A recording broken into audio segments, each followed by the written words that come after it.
Iran இஸ்ரேலோட டைரக்டா வார்ல ஈடுபடாம NATO நாடுகளில் சில குறிப்பிட்ட நாடுகளை தேர்ந்தெடுத்து அங்கே செய்திருக்கக்கூடிய சம்பவம் தான் இஸ்ரேல் மட்டுமல்ல அமெரிக்காவினுடைய கண்ணிலையும் விரல விட்டு ஆற்ற மாதிரியான சம்பவம்.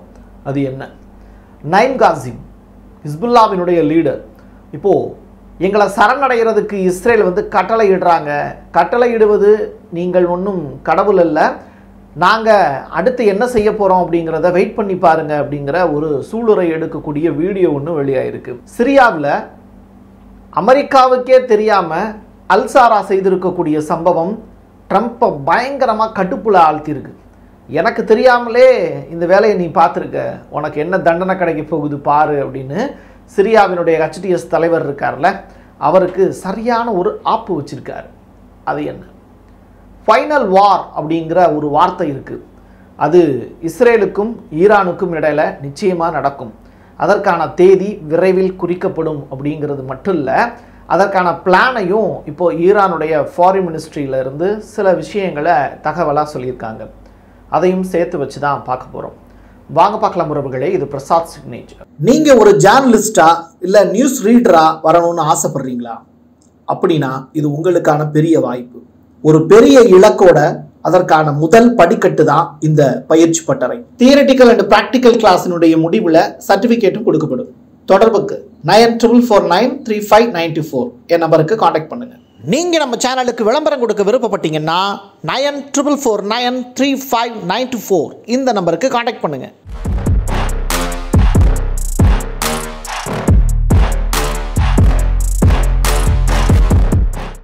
ஊரு கண்ணில் பூரா நான் வரலை விட்டு ஆட்டினா நீ என் கண்ணுலேயே வரலை விட்டு ஆட்டுறியா அப்படிங்கிற கதையா ட்ரம்ப்பை இப்போ கொதிப்படைய வச்சிருக்கக்கூடிய சம்பவம் தான் சிரியாவில் ட்ரம்ப்புக்கு தெரியாமல் நடந்திருக்கக்கூடிய சம்பவம். இது இப்போ நடக்கலை, ஒரு 3 மாதத்துக்கு முன்னாடியே அல்சாரா நடத்தி காமிச்சிட்டார். அப்படின்னா என்ன அர்த்தம்? அவர் ஆட்சி பொறுப்பை ஏற்ற உடனேயே ஒரு 1500 பேரை கொன்று குவிச்சிருக்கார். அவங்களுக்கான பேர் அப்படின்னு சொல்லிட்டு பார்க்கும்போது அலவாய்ட்ஸ் அப்படிங்கிறாங்க. இந்த பேருக்கு சொந்தக்காரர்கள் யார் அப்படிங்கிற டீட்டெயில் நமக்கு தெரியலை. பட் இவங்க எல்லாமே சிரியாவினுடைய முன்னாள் அதிபர் இருக்கார்ல, இப்போ ரஷ்யாவில் போய் தஞ்சம் புகுந்திருக்கார்ல, அவருக்கு வேண்டிய நபர்கள் அப்படின்னு சொல்கிறாங்க, அவருடைய ஆதரவாளர்கள்னு. அப்போது இந்த அல்சாரா அப்படிங்கிற நபர் ஏற்கனவே சிறையில் இருக்கக்கூடிய நபர்களையும் டார்ச்சர் பண்ணுறதா ரிப்போர்ட் ஃபைல் ஆகிருக்கு. இன்னும் பார்த்தீங்கன்னா இப்போ இந்த 1500 பேரை தன்னுடைய படை வீரர்களை வச்சு ரொம்ப கொடூரமாக அடித்தே கொண்டிருக்காங்க. ஸோ இது தொடர்பான வீடியோக்கள் இப்போ ட்ரம்ப் கையில் கிடச்சிருக்கு. இதை பார்த்து கொதிப்படைஞ்ச ட்ரம்ப் என்ன செஞ்சுருக்காருன்னா, பல சலுகைகள் சிரியாவுக்கு கொடுக்கறதா அல்சாராவுக்கு வாக்குறுதி கொடுத்துருந்தார். அது ஜூன் மாதம் 30யோட க்ளோஸ் ஆகுதுரா தம்பி அப்படின்னு சொல்லிட்டார். இதனால் அல்சாரா மறுபடியும் ட்ரம்ப்பை சந்திப்பதற்கான வாய்ப்பை ஏற்படுத்திக்குவார் அப்படின்னு சொல்கிறாங்க. But he is a good human. எப்படி அல்கொய்தா இருக்குல்ல, அதில் பயிற்சி பெற்ற ஒரு நபர். பட் இவங்கெல்லாம் நல்ல பீப்புள் தான் அப்படிங்கிற ஸ்டேட்மெண்ட்டை அல்சாராவுக்கு ட்ரம்ப் கொடுத்துருக்கார். ஈரானிய தூதர் ஒருத்தர் இப்போ ப்ரெஸ்ஸை மீட் பண்ணி ஒரு சில ஸ்டேட்மெண்ட்டை கொடுத்துருக்கார். IRGC சைடில் இருந்து அந்த ரிப்போர்ட் வெளியாகிருக்கு. அது என்னென்னா, 12 நாள் இஸ்ரேலுக்கும் ஈரானுக்கும் இடையில போர் நடத்தணும். இதில் அஜர்பைஜானுடைய பங்கு ரொம்ப ரொம்ப முக்கியத்துவம் வாய்ந்தது.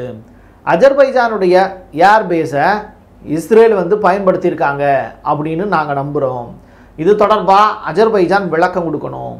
ஏற்கனவே அர்மேனியாவுக்கும் அஜர்பைஜானுக்கும் இடையில இருக்கக்கூடிய பிரச்சனையில் அர்மேனியாவுக்கு சப்போர்ட்டாக ரஷ்யா செயல்பட்டுக்கிட்டு இருக்கு. அந்த பக்கம் ஒரு இடி யாருக்கு? அஜர்பைஜானுக்கு. இந்த பக்கம் ஒரு இடி யாருக்கு? அஜர்பைஜானுக்கு. 2 பக்கமும் அடி வாங்கக்கூடிய மத்தளமாக ஒரு பக்கம் ரஷ்யா கிட்டையும் இன்னொரு பக்கம் ஈரான் கிட்டையும் இப்போ அடி வாங்கிட்டு இருக்காரு அஜர்பைஜானுடைய தலைவர். கூடிய விரைவில் அஜர்பைஜானுக்கான ஆப்பு அப்படிங்கிறது ரெடியாக போகுது. ரைசியினுடைய மரணம் தொடர்பான விவரங்களும் இன்னமும் அவிழ்க்கப்படாத முடிச்சுகள் ஏகப்பட்டது இருக்குது. அதுலேயும் அஜர்பைஜானை காலி பண்ணி விட்டுருவாங்க போல். அதான் இங்கே அடுத்த கட்டமான பிளானாக இருக்கும். இமிக்ரண்ட் கஸ்டம் என்ஃபோர்ஸ்மெண்ட் ICE அப்படிம்பாங்க. இந்த ரூல்ஸ் அண்ட் ரெகுலேஷனுக்கு எதிராக செயல்படக்கூடிய அமெரிக்காவின் உயர் பதவியில் இருக்கக்கூடிய நபர்களை கூட நான் நாடு கடத்திடுவேன் அப்படிங்கிற ஸ்டேட்மெண்ட்டை ட்ரம்ப் சொல்லியிருக்கார். எலான் மஸ்க்கு எதிராகவா அப்படின்னு கேட்டால் அதை தான் நேற்றே பார்த்துட்டோமே, புதுசாக ஒன்று சொல்லுவோம் அப்படின்னு சொல்லி தேடும்போது தான் இந்த ஜோக்ரான் மம்தானி அவர் தான் புதியதொரு மேயராக தேர்ந்தெடுக்கப்படுவதற்கான வாய்ப்பு இருக்குங்கிறாங்க. இப்படிப்பட்ட சூழ்நிலையில் ஸோ ஜனநாயக கட்சியினுடைய வேட்பாளரை எப்படியாவது நாடு கடத்தணும்னு ட்ரம்ப் எடுக்கக்கூடிய முயற்சிக்கு அந்த நாட்டில் இருக்கக்கூடிய மக்களும் எதிர்ப்பு தெரிவிக்கிறாங்க. எதுபடியாக இருந்தாலும் அமெரிக்காவினுடைய சட்டத்திட்டங்களுக்கு கட்பட்டு தான் இதை நான் செய்ய போகிறேன் அப்படிங்கிற ஸ்டேட்மெண்ட்டையும் ட்ரம்ப் சொல்லியிருக்காரு. முடியுமா அப்படின்னு கேட்டால் ட்ரம்ப்பால் முடியாதது எதுவும் என்ன இருக்குது அப்படின்னு தான் கேட்க வேண்டியது இருக்குது. காசாவுடன் ஒப்பந்தம் வருமா? ஒரு வார காலத்தில் எல்லாத்தையும் முடிச்சிருவேன், 2 வீக்ஸில் முடிச்சிருவேன் அப்படின்னு சொல்லிட்டு இருந்தீங்க. 1 வீக் போயிடுச்சு, இன்னும் 1 வீக் தான் இருக்குது. ஸோ காசாவுக்கான ஒப்பந்தம் எப்போ வரப்போகுது, அது ரிலேட்டடான விஷயங்கள், ஆபிரகாம் ஒப்பந்தத்தினுடைய விரிவாக்கம், இதை பற்றிலாம் நிறையா பேசுனீங்களே, என்ன செய்ய போகிறீங்க ட்ரம்ப்பு? அதை பற்றி நெதன்யாகு கிட்ட கேட்டால் அவர் இன்னும் எதுவும் பேசாமல் இருக்காரே அப்படின்னு சொல்லி கேட்கும்போது, ஆனால் நெதன்யாகு சைடில் இருந்து இருக்கக்கூடிய நபர்கள்லாம் வெவ்வேறு ஸ்டேட்மெண்ட்டை சொல்லிக்கிட்டு இருக்காங்களே அப்படின்னு சொல்லி அவர்கிட்ட ரிப்போர்ட்டர் வந்து கொஸ்டின் கேட்குறாங்க, ஜேர்னலிஸ்ட். அப்போ அவர் சொன்ன பதில் என்ன அப்படின்னா, நெதன்யாகு போரை நிறுத்த விரும்புகிறார், அது தொடர்பான ஆவணங்கள் அடுத்த வாரம் என்னுடைய மேஜைக்கு வர இருக்கிறது, அந்த மேஜையின் அருகே இருக்கக்கூடிய சேரில் நெதன்யாகுவும் வந்து உட்காருவதற்கான வாய்ப்பு இருக்குது இப்போ next week. So Netanyahu Washington போகிறார். அப்போ வந்து அந்த ப்ராப்ளம் வந்து ஷார்ட் அவுட் பண்ணப்படும்.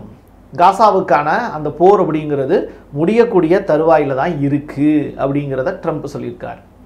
ஸோ இஸ்ரேலுக்கு ஓகே தான், ஹமாஸுக்கு ஓகேவா இல்லையா அப்படிங்கிறத பற்றி ட்ரம்ப் பேசலை. லான்செட் அப்படிங்கிற அமைப்பு வந்து ஒரு விஷயத்தை அனலைஸ் பண்ணி சொல்லியிருக்காங்க. அது என்னன்னா, உலகத்தில் 14 மில்லியன் மக்கள், 1 மில்லியன்னா 10 லட்சம் ரைட்டா, 14 மில்லியன் மக்கள் இறந்து போகிறாங்க அப்படிங்கிற ரிப்போர்ட்டை சொல்லியிருக்காங்க. 1,40,00,000 மக்கள் இறந்து போக போகிறாங்களா, என்ன சொல்கிற அப்படின்னு கேட்டால், யுஎஸ் எய்டு, அமெரிக்காவினுடைய நிதி உதவியை பெறக்கூடிய நாடுகள், சோமாலியாவிலிருந்து ஆப்பிரிக்காவின் பல நாடுகள், முன்னேற்றம் அடையாத நாடுகளாக கருதப்படக்கூடிய அந்த நாடுகள் மட்டுமல்ல, இந்தியாவிலும் ஏகப்பட்ட மாநிலங்கள் யுஎஸ்எய்டை நம்பி வேலை பார்த்துக்கிட்டு இருக்காங்க. நிறையா என்ஜிஓஸ் வந்து எய்டை எதிர்பார்த்து காத்திருக்காங்க.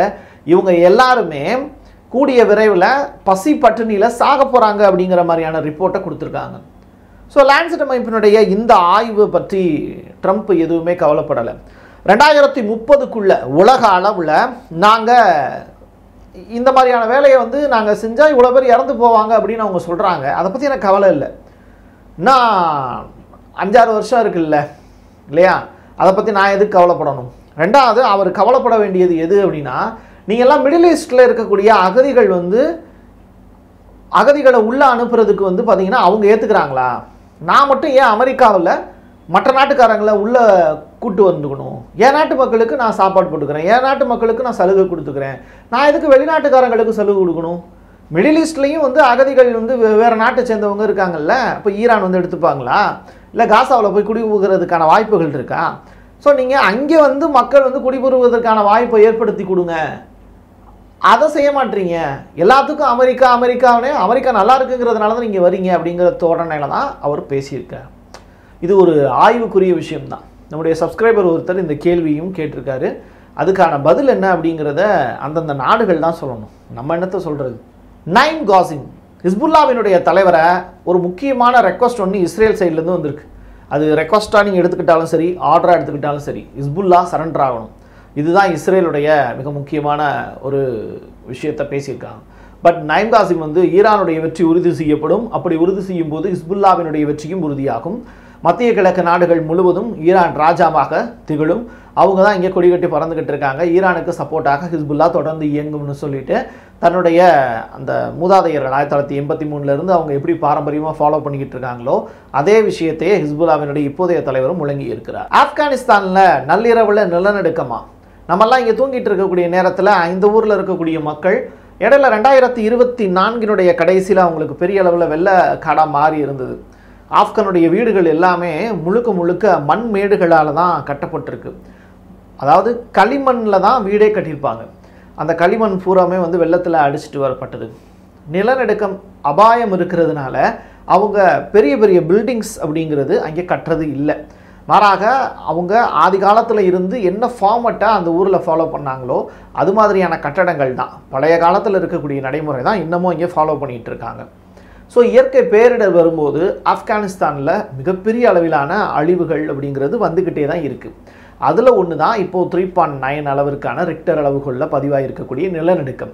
இதனால் ஆப்கானில் பெரிய அளவில் ப்ராப்ளம் இல்லை அப்படின்னா கூட அவங்க இயற்கை பேரிடரை சமாளிக்கக்கூடிய வகையில் அவங்களுடைய டெக்னாலஜியை வளர்க்குறதுக்கான வேலையை தாலிபான்கள் இப்போது வெவ்வேறு நாடுகளோட பார்ட்னர்ஷிப் அடிப்படையில் பண்ணிக்கிட்டு இருக்காங்க. குறிப்பாக இப்போது அவங்க சவுதியோட ஏகப்பட்ட டீல்ஸ்லாம் வந்து பேசிக்கிட்டு இருக்காங்க. பட் தாலிபான்கள் எப்பயுமே தனித்துவமாக செயல்படுவாங்க அப்படிங்கிறதுனால அவங்கள அங்கீகரிக்கிறது ஈரான் மட்டும்தான். ஸோ ஈரானோட அவங்க உறவில் இருக்கிறதுனால சவுதி அரேபியாவோட போடக்கூடிய அந்த டீலில் பெண்டிங் இருக்குது அப்படின்னு சொல்கிறாங்க. விரைவிலேயே ஆப்கானிஸ்தான்லையும் எகிப்தில் கட்டப்படக்கூடிய கட்டடங்கள் மாதிரி எகிப்தில் சூப்பர்வாக இப்போ வந்து ஒரு சிட்டியே உருவாக்கிக்கிட்டு இருக்காங்க. அது மாதிரி சவுதி அரேபியா, UAE, கத்தார் உள்ளிட்ட இடங்களில் எப்படி பெரிய பெரிய பணக்காரர்கள் பில்டிங் கட்டியிருக்காங்களோ அது மாதிரியான ஒரு நிலை வந்து தாலிபான்களுடைய ஆட்சியில் வரணும் அப்படின்னு அந்த ஊரில் இருக்கக்கூடிய மக்கள் வந்து நினைக்கிறாங்க. தொடர்ச்சியாக இது ரிலேட்டடான பேட்டிகள் வந்து பார்த்திங்கன்னா அல்மனார் அப்படிங்கிற அந்த சேனலில் வந்து ஒளிபரப்பப்பட்டுக்கிட்டு இருக்கு. டேனிஷ் நாட்டை சேர்ந்த அலி எஸ் அப்படின்னு சொல்லிட்டு ஒரு நபர், இவர் என்ன பண்ணுறாரு, ஜெர்மனுக்கு போய் ஈரானுக்கு ஆதரவான உளவு வேலைகளில் ஈடுபடுறார். 5 நியூஸ் திரட்டி ஈரானுக்கு கொடுத்துருக்காரு. எத்தனை? ஒரு நியூஸ் இல்லை, 2 நியூஸ் இல்லை, 5 நியூஸ் திரட்டி ஈரானுக்கு அனுப்பிச்சிருக்காரு. 5வது நியூஸை திரட்டிக்கிட்டு இருக்கும்போது கரெக்டாக வந்து பார்த்திங்கன்னா இவரை பிடிச்சிட்டாங்க. ஸோ ஈரானுக்கு அவர் அனுப்பி இருக்கக்கூடிய செய்தியை வச்சு அவங்க இவரை அரெஸ்ட் பண்ணியிருக்காங்க. அதில் மிக முக்கியமான செய்தி, நாம் போட்ட இலக்கு அப்படிங்கிறது விரைவிலேயே நிறைவேறப் போகுது. நாட்டோ நாடுகளில் ஒன்றான மிகப்பெரிய நாடாக இருக்கக்கூடிய ஜெர்மனியில் இருந்து நான் இந்த செய்தி அனுப்புகிறேன் அப்படிங்கிறது தான் அவர் சொல்லியிருக்கக்கூடியது. இதை கேட்ட ஜெர்மனி வந்து பதற்றத்தில் இருக்குது. ஸோ இன்னும் வந்து ஏற்கனவே வந்து இஸ்ரேலுக்கு ஆயுதங்கள் கொடுத்து உதவுச்சு. இந்த 12 நாள் போரில் வந்து ஜெர்மனி தான் வந்து உதவி செஞ்சிச்சு. UK வந்து ஆயுதங்கள் கொடுத்தாங்க, வார்ப்ளைன் கொடுத்தாங்க. அமெரிக்கா முழுவதுமாக சப்போர்ட் பண்ணாங்க. அப்போது ஜெர்மனியும் UKவும் தான் ஈரானுடைய மெயின் டார்கெட்டு. ஸோ இப்போ ஜெர்மனியில் வச்சு ஈரானுடைய ஸ்பை ஒருத்தர் அரெஸ்ட் செய்யப்பட்டிருக்கார். இதை செய்தித்தாள்கள் எப்படி கொடுக்குறாங்கன்னா, நாட்டோவில் இருக்கக்கூடிய நாட்டோவில் 32 நாடுகள் இருக்குல்ல, இந்த நாடுகளில் யூதர்கள் வாழ்கிறாங்க. இந்த யூதர்கள் எல்லாத்துக்குமே கட்டங்கட்டி ஒரே ஒரு நாள் ஒரு ஸ்கெட்சு, அதில் ஒட்டுமொத்த யூதர்களும் க்ளோஸ். இதுதான் ஈரானுடைய பிளான் அப்படின்னு சொல்லிட்டு பிடிச்சிருக்கக்கூடிய ஸ்பை மூலியமாக விசாரணையில் ஈரானுடைய பிளானை வந்து அவர் அம்பலப்படுத்துகிறார். அப்போது நீங்கள் இஸ்ரேலில் மட்டும் யூதர்கள் இல்லைங்கிறத நீங்கள் புரிஞ்சுப்பீங்க. எந்தெந்த நாடுகள்லாம் இருக்காங்களோ அந்த நாடுகளுக்கும் டார்கெட் வச்சுருக்கு ஈரான். இதை கேட்கும்போது எப்படி வந்து லெபனானில் இருக்கக்கூடிய பேஜர்ஸ், பொதுமக்கள் பயன்படுத்தி இருக்கக்கூடிய பேஜர்லையும் இஸ்ரேல் அட்டாக் பண்ணாங்களோ அதுக்கு பழிவாங்கக்கூடிய நடவடிக்கையாக இப்போ யூதர்கள் மீது தாக்குதல் நடத்துவதற்கு ஈரான் ஒரு பெரிய பிளான் ஒன்று போட்டுக்கிட்டு இருக்காங்க. இது சாத்தியமானு கேட்டால் ஆரம்ப நிலையிலேயே அதை கண்டுபிடிச்சிட்டாங்களே, அப்புறம் எப்படி சாத்தியப்படும்? ஈரானுடைய ஃபாரின் மினிஸ்டர் பாஹராக்கி அவர் என்ன சொல்கிறாரு, எங்களுடைய யுரேனியம் என்ரிச்மெண்ட் வந்து முழுவதுமாக அளிக்கப்படவில்லை, அமெரிக்கா சொல்வது முற்றிலும் தவறு, நாங்கள் மறுபடியும் எங்களுடைய யுரேனியம் செறிவூட்டல் நிகழ்வுகளை தொடருவோம் அப்படின்னு சொல்லியிருக்காரு. இதை பார்த்த அமெரிக்கா $510 மில்லியன் அளவிற்கான பாம் ஒன்றை இஸ்ரேலுக்கு அனுப்பிச்சிருக்காங்க. ஸோ இவ்வளவு அமௌண்ட்டை வந்து இஸ்ரேலுக்கு தாரை வார்த்திருக்கு அமெரிக்கா. இது எதற்காக அப்படின்னு சொல்லி கேட்கும்போது ஈரான் ஒரு புதியதொரு பிளான் ஒன்றை இம்ப்ளிமெண்ட் பண்ண போகிறாங்க. அதுக்கு பேர் தான் ஃபைனல் வார் அப்படிங்கிறது. இறுதியான போர் அப்படின்னு ஒன்று நிகழப்போகுது. அந்த இறுதியான போர் அப்படிங்கிறது யாருக்கு இறுதியான போர்? அதுக்கு மேலே போர் பண்ணுறதுக்கு யாருமே இல்லை அப்படிங்கிற ஒரு சுச்சுவேஷன் வரும்போது தான் கடைசி வார், வாழணும் இல்லாட்டி சாகணும், அது நீயா இருந்தாலும் சரி நானாக இருந்தாலும் சரி, இப்படி ஒரு முடிவை ஈரான் எடுத்திருக்கு அப்படிங்கிறது தான். இதற்கான டேட் அண்ட் டைம் வந்து ஈரான் கூடிய விரைவில் சொல்லுவாங்கன்னு எதிர்பார்க்கலாம். அதை எதிர்நோக்கி அமெரிக்காவும் இஸ்ரேலும் காய்களை நகர்த்தி கொண்டிருக்கிறது. காசாவில் இருக்கக்கூடிய மக்களுக்காக அடுத்ததாக ஈரான் செய்யக்கூடிய பெரிய வேலை என்னவாக இருக்க போகிறது அப்படிங்கிறத பொறுத்திருந்து பார்க்கலாம். என் கையெழுத்து என் மக்களுக்கான உறவுகளே மீண்டும் ஒரு பதிவில் சந்திக்கலாம். நன்றி, வணக்கம். தென்னிந்தியாவின் கட்டடக்கலை ராஜாக்கள் creator constructions and north west interiors. குறைந்த விலையில் தரமான பொருட்களான உங்களோட கனவு இல்லத்தை பிரம்மாண்டமா கட்டி கொடுக்கறாங்க கிரியேட்டர் கன்ஸ்ட்ரக்ஷன். அதோட இன்டீரியர் டிசைனால உங்களோட வீட்டை அழகாக்குறாங்க north west interiors. Residential and commercial constructions சூப்பர்வா இருக்கணும்னா தொடர்புக்கு 72990799. நீங்க நம்ம சேனலுக்கு விளம்பரம் கொடுக்க விருப்பப்பட்டீங்கன்னா 94493592 இந்த நம்பருக்கு கான்டாக்ட் பண்ணுங்க.